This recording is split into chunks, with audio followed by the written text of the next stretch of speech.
Hey guys, oh my Lord, do we have some fun stuff to talk about tonight? Of course, David Essel here, heaven on earth. How do you experience heaven on earth? How do you experience? Is it possible to experience heaven on earth? What is heaven to you? Like, do you believe that heaven is a place in the sky? Do you believe it's upstairs? Do you believe that it could be right here, right now? What are your beliefs about? I want to know your beliefs about heaven. Do you think it's just a bunch of nonsense made up by men or women and women? Do you think it's something that's really valid? Have you ever experienced heaven on earth? Have you experienced heaven anywhere else? Hey, I am looking forward to this conversation tonight. I want to mention this to you. Alana, welcome. Mary Lou, welcome. Marn, welcome. Every Monday, now this is a little different, okay? Every Monday, we're going to be doing a meditation Mondays here starting next week. Hey, Martin. Hey, Mary Lou. Great having you guys with us. Next Monday from 6 to 6:30, and every Monday after that will be a meditation. But today I wanted to get this started by talking about heaven on earth. Where is it for you? Do you really think that you can experience heaven here? Or are you like most of us that say heaven's got to be above us? Heaven has to be heaven, like up there, right? Alana, hi. Barbara, hi. Now I've got people. Mary Lou just said hi to Marn. We got all kinds of friend stuff going down here. I'm going to read a couple definitions. Maria, welcome. And this is from a brand new book, How to Experience Heaven on Earth. And it has gotten outrageous reviews already, but that's not why I'm here. I'm here to get you thinking about heaven. I want you to explore heaven. I want you to be more in touch with this magical space called heaven. And I'm going to read you out of the book a couple definitions of heaven, and you can sort of like let them rattle around and go, oh, I like that one, or I like this one, or I like all of them. Let's see what you think, okay? So one, in Webster's dictionary, heaven is the sky. That's interesting, right? They just say it's the sky. Another definition in Webster's is abode of the deity and of the blessed dead. That's interesting.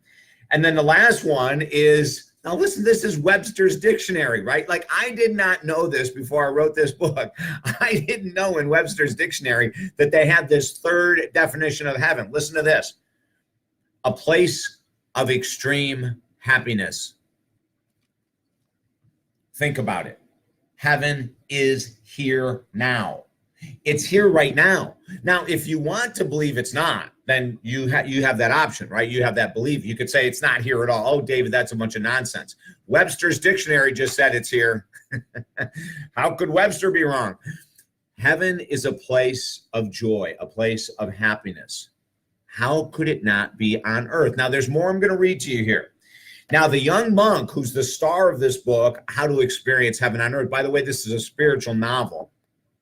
The young monk's definition of heaven on earth is this: earth and sky. His first definition is earth and sky. So he's saying that earth and sky are heaven.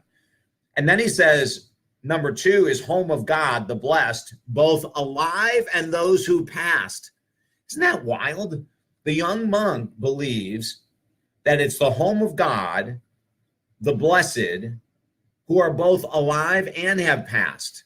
Now, that's a mind-blowing definition if you really stop to think about it. And the third definition the young monk says is about heaven. Heaven is here now and available to all through inner peace. Listen, and I would take notes if I were you.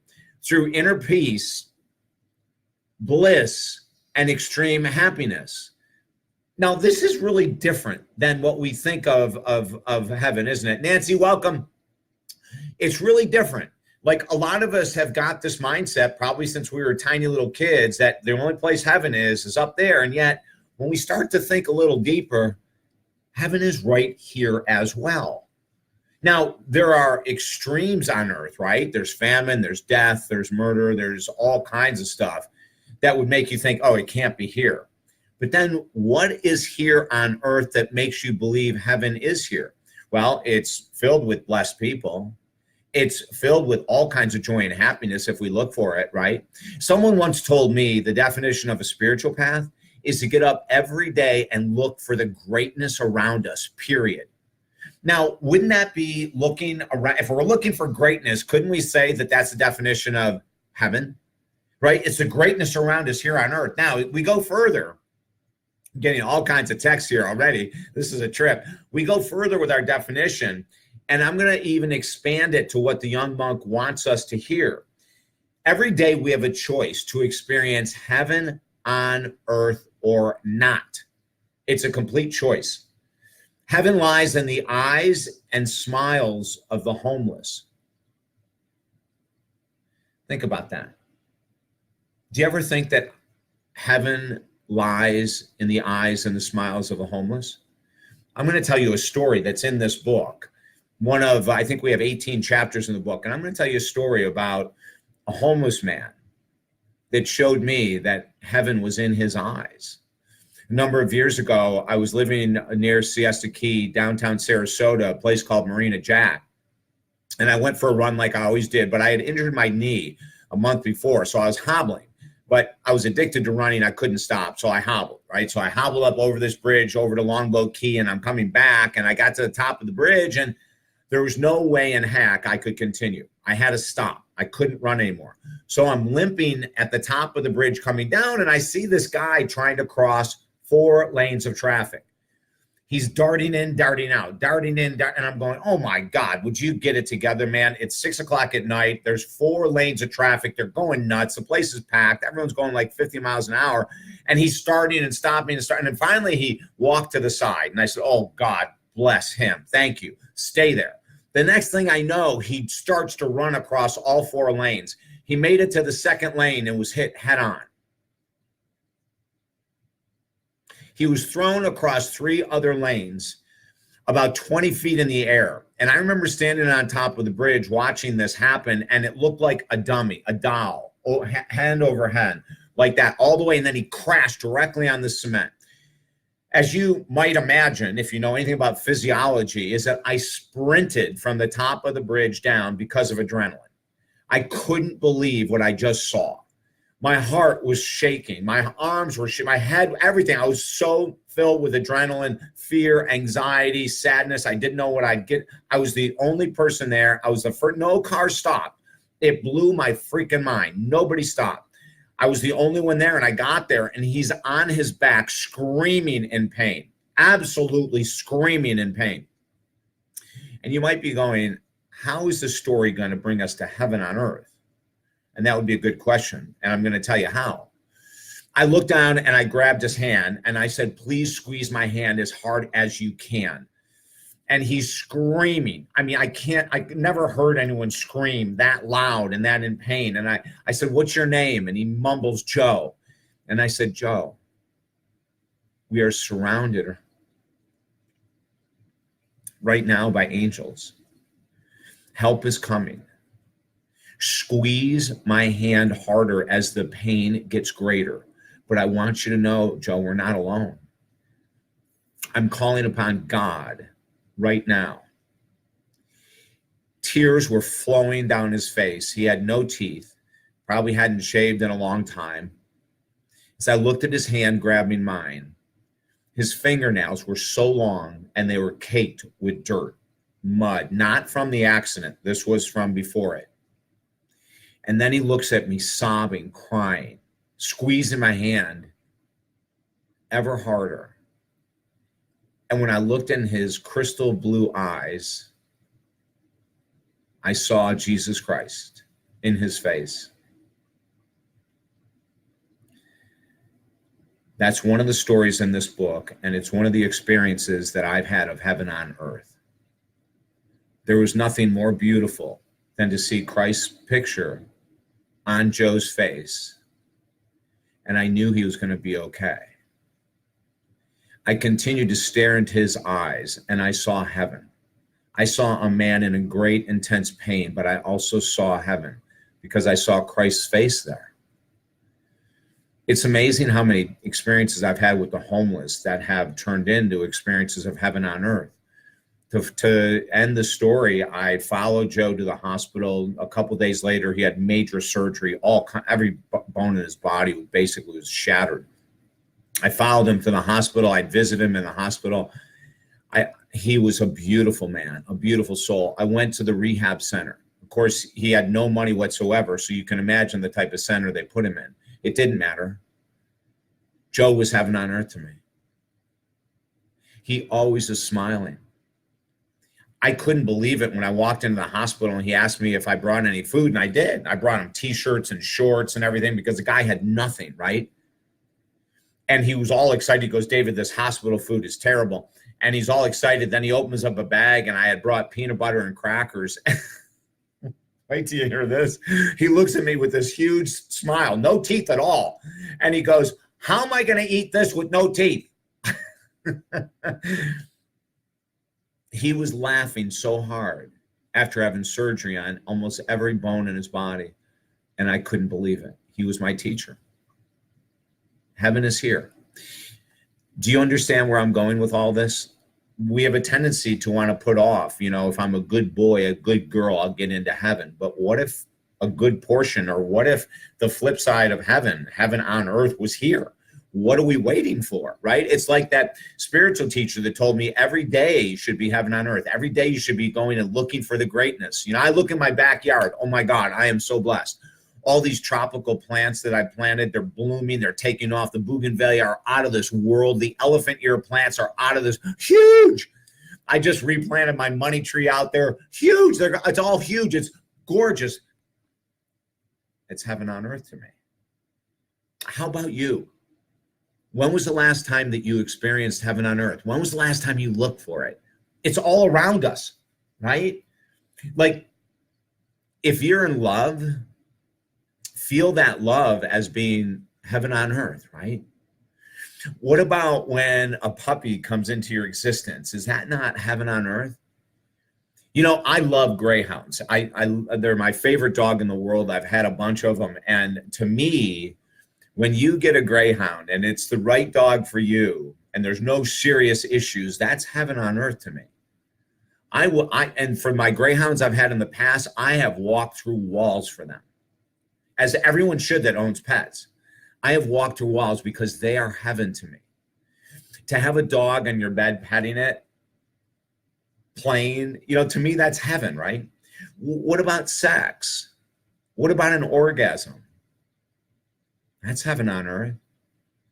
How many people scream out, oh God, when they have an orgasm?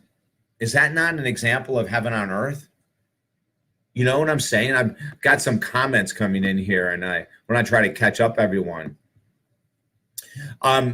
Mary Lou says, looking for it, and choice seems to be more on point. For sure, absolutely. Sandra, welcome. Paul, welcome. Sandra, welcome. It is a huge choice. I mean, it's an amazing choice to make, but we have to be looking for it. I wrote out some more things I want to share here. Just more examples of what you may want to start looking at as heaven on earth. I mentioned orgasms, oh my God, that's probably one of the greatest experiences of heaven, right? When you're screaming out, oh my God, don't stop, right? We're adults here, right? Don't stop. Oh my God. That's heaven. How could it not be heaven? Okay, Nadine, welcome. Great to have you with us. A sunset or a sunrise. I'm not a sunrise person. Some people call that heaven on earth. I'm a sunset person. Whenever I get a chance to see a sunset, man, I just eat it up. What about nature? Walking in the woods, swimming in the ocean, swimming in a pool, walking the mountains. Is that not heaven? Who created all this? If God, I don't know if you believe in God, but if God created all this, he created heaven right here. Now, there's a lot of people that will disagree with me, and it's okay that they're wrong. Let me keep going. What about when you have a child? Oh my God. You know what it's like to hold a baby, to hold that child and to look, and that's heaven on earth to me. See, I want to explore a deeper, more real, more aware form of heaven versus something we have to wait for. Nadine just says, love being able to be free to me, being free to yourself. It reminds me of like those purple hat ladies. I don't know if they're still around, but years ago, they used to all get together and go to a restaurant. I think they were fundraisers. They did but everyone wore a purple hat, right? And they wore outrageously colorful clothes. I loved it. To them, that could be experiencing heaven on earth. What else do we have here? Meditation. When I come out of meditation, I'm in this most blissed out state, this incredible heaven on earth. Patrick, welcome. It's amazing what I experience at the end of meditation. In meditation, I'm not aware. When I come out of it, it's like, oh my God. Marn just said, saw a colorful coral snake, beauty in nature, the ability to see color. Yes, yes, yes, yes, yes. All of this is heaven. But we have a tendency to sort of like, oh, well, yesterday, a cardinal. We have bird seed all over the freaking place. You know, rabbits, squirrels, obviously birds, right? From out of nowhere. No birds around whatsoever. The reddest cardinal I have ever seen in my life appears on one of the bird feeders and sits and sings. The cardinal was just singing. It was heaven on earth. I know we can have a much different life if we can start to look forward and look towards heaven as being here versus somewhere else, right? Some people, it's dance. Oh my God, you see a ballet dancer, a tango dancer, a flamenco dancer, a ballroom dancer. They're lost in heaven. Roberto, welcome.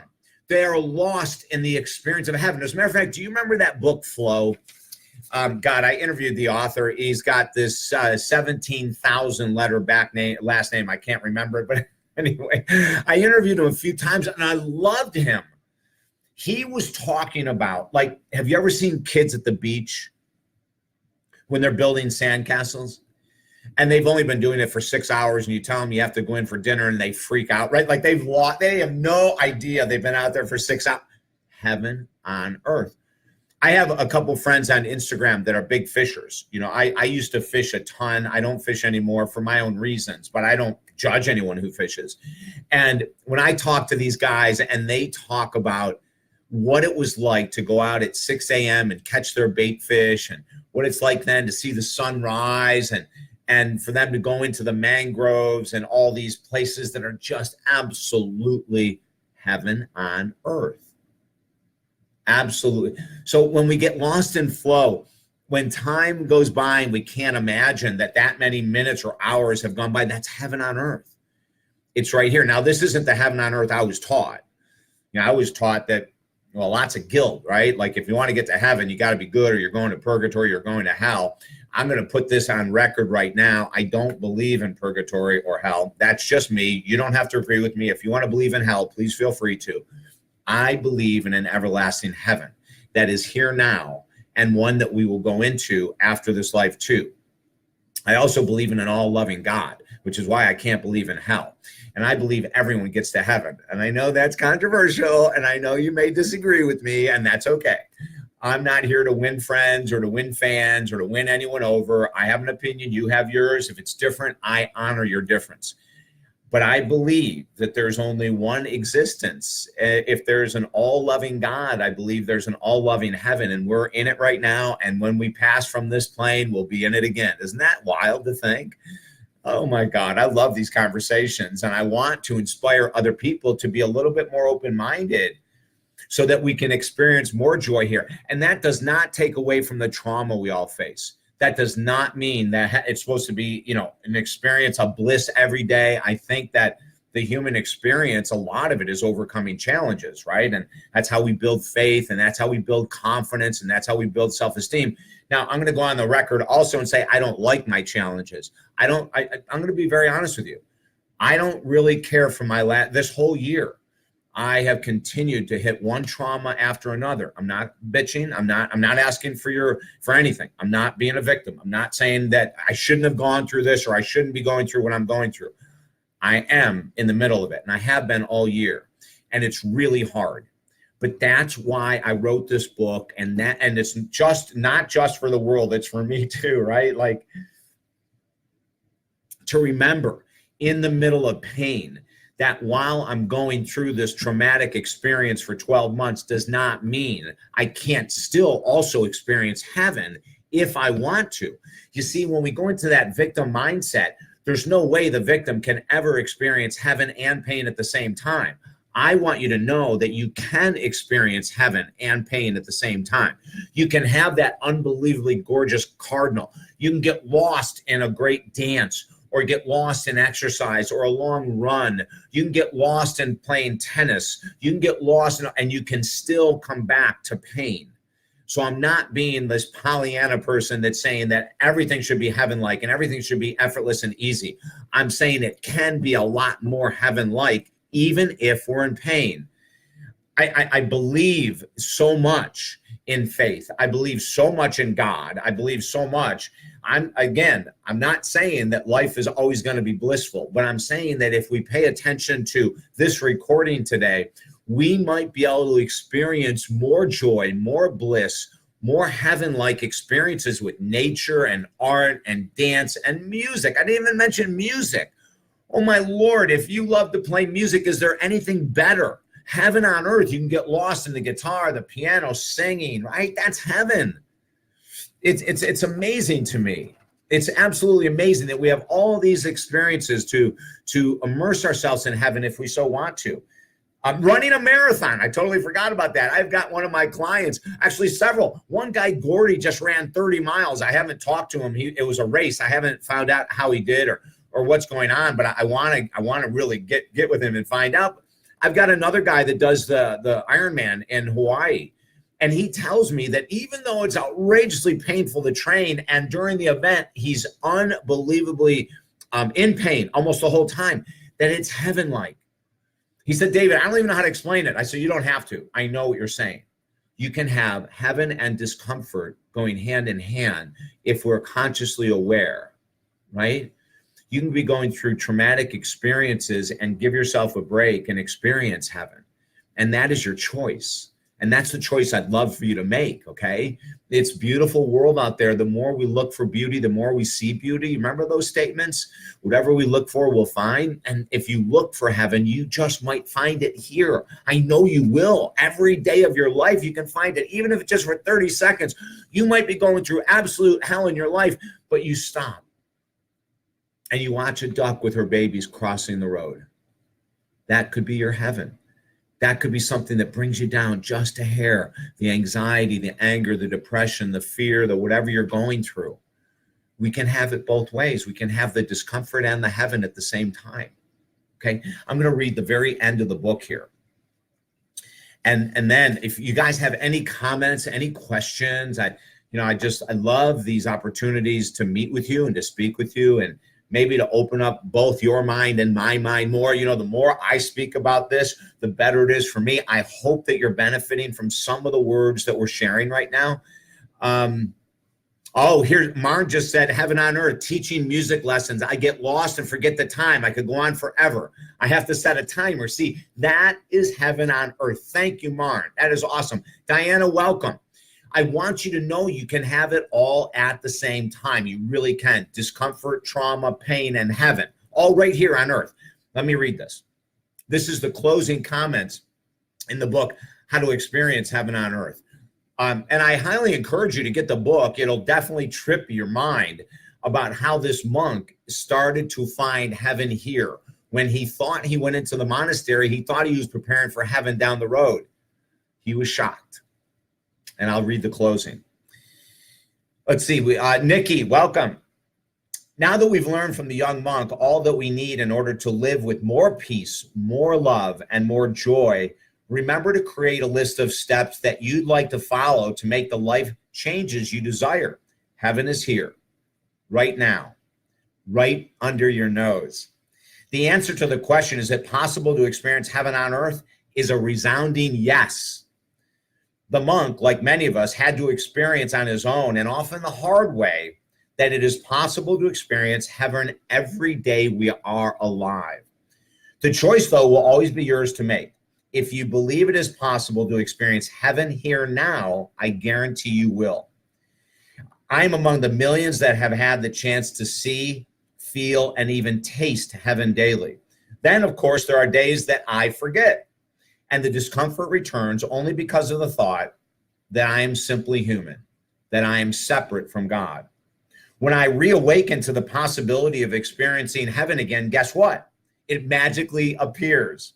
Sometimes through the kiss from a puppy, or the perfectly timed call from a friend, or the feeling I get from making someone else's day a little brighter.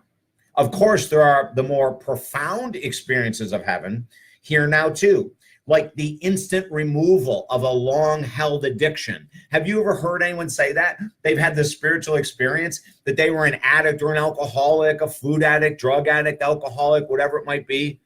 And then in one moment, their cravings and desires were taken away. Is that not heaven on earth? And I want you to know that happens a lot. It happened to me in 1996 with my cocaine addiction.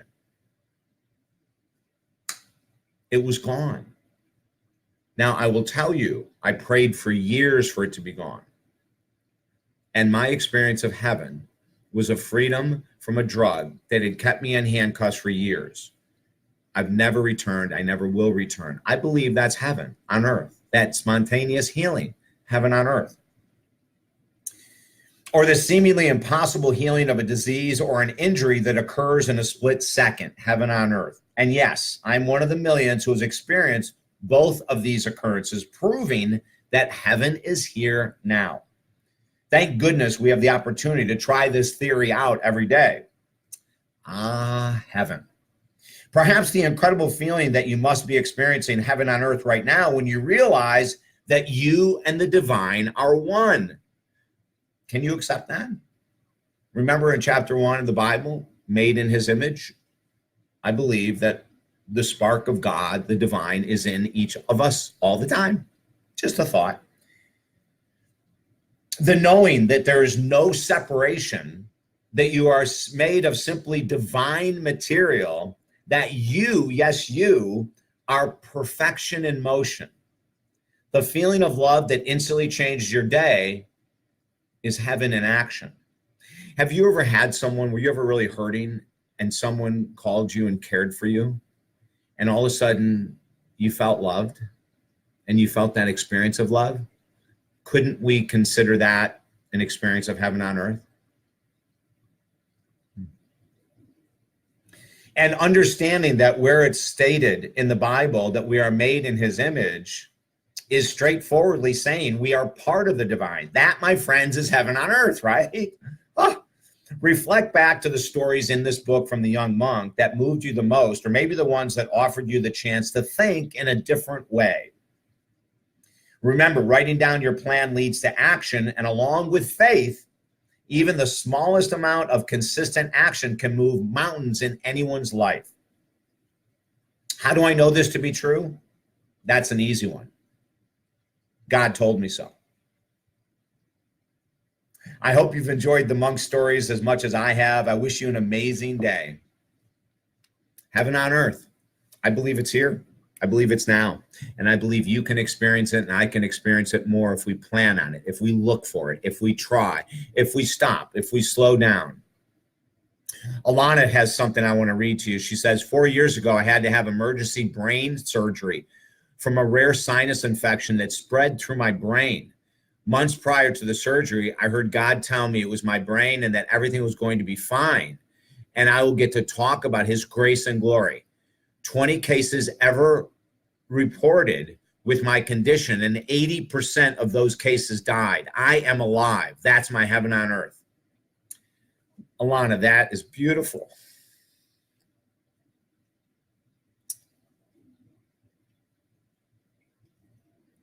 Wow, that's beautiful. I want to thank you guys so much for joining me today. I got really emotional with Alana. Melissa, welcome. Oh my God, my eyes are so filled. That is a beautiful story.